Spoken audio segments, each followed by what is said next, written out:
حضرت رافع ابن خدیج فرمای قال قدم النبي صلی الله علیه وسلم چرالی نبی اسلام المدینه مدینه لرا نبی اسلام څول چې دغه سرالی د مکې څخه هجرت وکړي چاله مدینه لرالی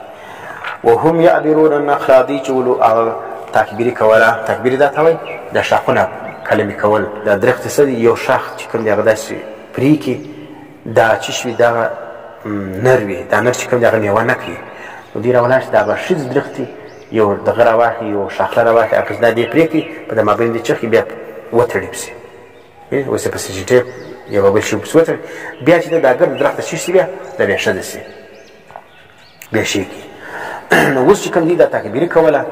نو دوی به راولاړ دغه یې کول نو دا تکبیري چې وکړل بیا به یې د هغه څه کول هغه به ډېر ښه نتیجه ورکړه ښه خرما به یې کولې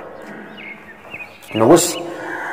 فقال نبي اسلام چې راغلی دی د تکبیري کوله د درختې کلمې کولې نو تعبیر څه ته وایي چې په مؤنث او مذکر سره میلاپ کې په درختو کې وینې معنی په مذکر کې هغه د مؤنث چې کومه شاخله وي هغه ولګوي دا تکبیري ویل کېږي نو یعبرون النخل دي تکبیري کوله د درختو د دې خرماو د درختو فقال نبي اسلام ما تصنعون تاسو قالوا دي وكنا نصنعه دي المزمور دا تکبیري کو قال نبي اسلام لعلكم مشوره ورکړه فتود لعلكم شاید تاسو لو لم تفعلوا کاش کې دا کار نه وای کړی وینې معنی دا خاص کار نه دی دا پرېږدي په تور د مشورې وویل چې ما آخري مه کاږي لو لم تفعلوا کان خیرا کوم دا کار نه وکړي دا به ډېر ښه سي دپاره صحابو چې کوم ځای هم پرېښول چې نبي ووایي مشوره یې ورکړله هغه د الله نبي دی خامخا په دې کې خیر دی نو اوس چې کوم دی دا څه وکړل دا پرېښوي دا کار د تکبیرې یې پرېښوله فنقصت فترکوه فنقصت دوی چې دا کار پرېښوي بیا چې دغه درختو او دا د خرما درخت چې خرما یې وکړې فنقصت میوه یې کمه وکړه بیا قال فذکروا ذلک صحابو دا کیسه ورته ذکر کړه نبي علیه السلام چې تا تکبیرې مه کوه موږ به پخوا تکبیرې وکړه دونه خرما یې وکړې څه ښکار یې بیخي لږ وکړې دا ولې فقال نبي علیه السلام انما انا بشر بېشکه زه خو بشر یم اذا امرتکم بشیء من امر دینکم ګوره زه بشر یم اختی و اصیبه بل ځای راځي زه بشر یم زه خطا کېږم او دا رقم کله په یو شي کې خطا یم کله بیا سم خبره کوم حق خبره یې زما ده وینې نو بیا یوه دا معنی دویم دا ده انما انا بشر دلته محدثین لیکي فلیس لی اطلاع علی المغیبات زه په غیبو خبر نه یم دا خو پټه خبر وله دا خو د غیب حال و نبي په غیب نه و خبر نو ځکه نبي اسلام څه انما انا بشر لکه څنګه چې عام انسانان په پټو نه دي خبر زه هم په پټو نه یم خبر نو ځکه دغه څه فرمایي ګوره نبي اسلام بشر ولو موږ هم بشر یو خو لیکن زموږ د نبي اسلام په بشریت کې فرق شته شاعر وایي محمد بشر لا کالبشر محمد علیه السلام خو بشر دی نه دی لکه عام بشر محمد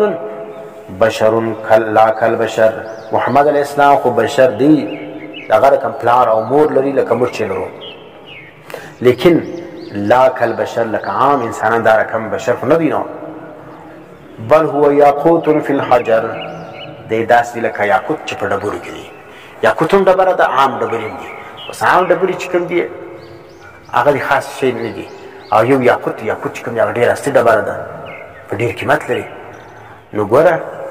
بریلویان چې کوم دی هغه که چېر دی دا وایي چې موږ محمد علیه السلام به دا رقم وایي چې نبي علیه السلام هم بشر دی موږ هم بشر یو وینې محمد علیه السلام مقام او دغه چې کوم ذات چې کوم دی هغه ډېر اعلی دی نو بیا پروا نه لري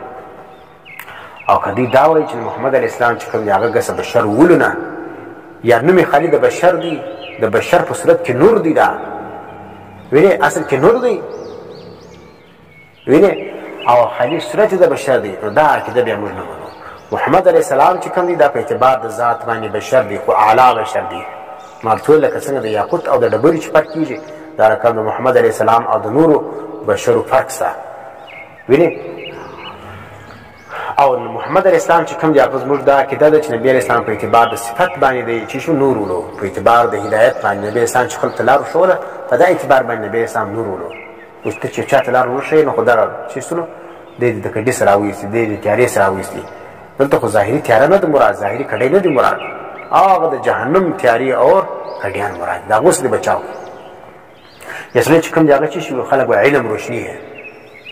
علم چی دا خبر مجابدت علم روشنی اوس علم خدای روشن نه دی چې هغه لګېږي علم چا وکړي هغه علم سړی بطیس یا چراغ یا بلب سي بس بیا ولګېږي یو علم خو موږ نه لري محمد علیه السلام چې دی دا نور هم ولو بشر هم ولو په دا اعتبار باندې بیا پروا نه لري چې محمد علیه السلام چې کوم دی هغه علم د علم سرچشمه ولا د هدایت سرچشمه ولا په دا اعتبار باندې نبی اسلام چې شو دا نور ولو دا رقم نه لکه بریلیان چې وایي د نبی اسلام ذات چې هغه دا رقم لګېدي لکه بلب زموږ د شون بریلیان څه وایي نبی اسلام چې راووتي د نبی علیه السلام هغه رڼا چې کوم ده د نبی د لمر په رڼا باندې زیاته شوله نبی اسلام خو دا رقم رڼا نه درلودله دا دروغ وایي د نبی علیه السلام ښایست دی ووایي چې نبی علیه السلام ښایست کې زیات تر چا تر لمر تر سپوږمۍ لمر او سپوږمۍ یې شرمولې وه دی ووایه دا مه وایي چې د نبی علیه السلام رڼا چې کوم ده هغه به دونه زیاته شوله چې د لمر رڼا چې کوم ده هغه به کمه شوله وینې دا خبر غلط ده نبی علیه السلام چې کوم دی هغه بشر دی نو عام بشر نه دی داسې دی لکه یاقوت فی الحجر ومحمد بشر لا كالبشر بل هو كالياقوت في الحجر وینې محمد علیه السلام چې دا بشر دی بل هو كالياقوت لا كالبشر دا رقم نه دی لکه عام بشر بل هو كالياقوت في الحجر ګوره معنا بشر خو ګرد انسانان دي لیکن دا رقم ډبرې ګرد ډبرې دي په ډبرو کې یاقوت لر ډېر اعلی مقام حاصل دی هغه هم ډبره ده دا نور هم ډبرې لیکن یاقوت چې کوم دی هغه ډېر لوړ مقام لري دا رقم موږ هم انسانان یو دا ټول انسانان دي نبی علیه السلام انبیا هم انسانان دي لیکن دا په بشر کې اعلی انسانان دي دا وینې اوس نو ته ګوره اذا امرتکم نبی علیه السلام څه وفرمایل چې انما انا بشر یو معنی دا چې زه خو بشر یم زه په غیب نه خبر یا دویم معنا دا انا بشر زه بشر یم په دنیوي معاملاتو کې کله زما خبره صحیح وي او کله چې کوم هغه خطا وي نو څوک چې زه تاسو ته حکم وکړم بشی من امر دینکم ګوره بس دوی به څه کوي خپله اوس سر خلاصوي که ما د دین په معامله کې یو خبره ورته وکړه بس هغه خو نیسي ما ټول دا کار کوي په دې کې ثواب دی دین معامله به ته څنګه پېژنې چې نبي یو په دې کې ثواب دی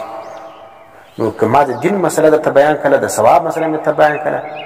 هغه خو رانیسي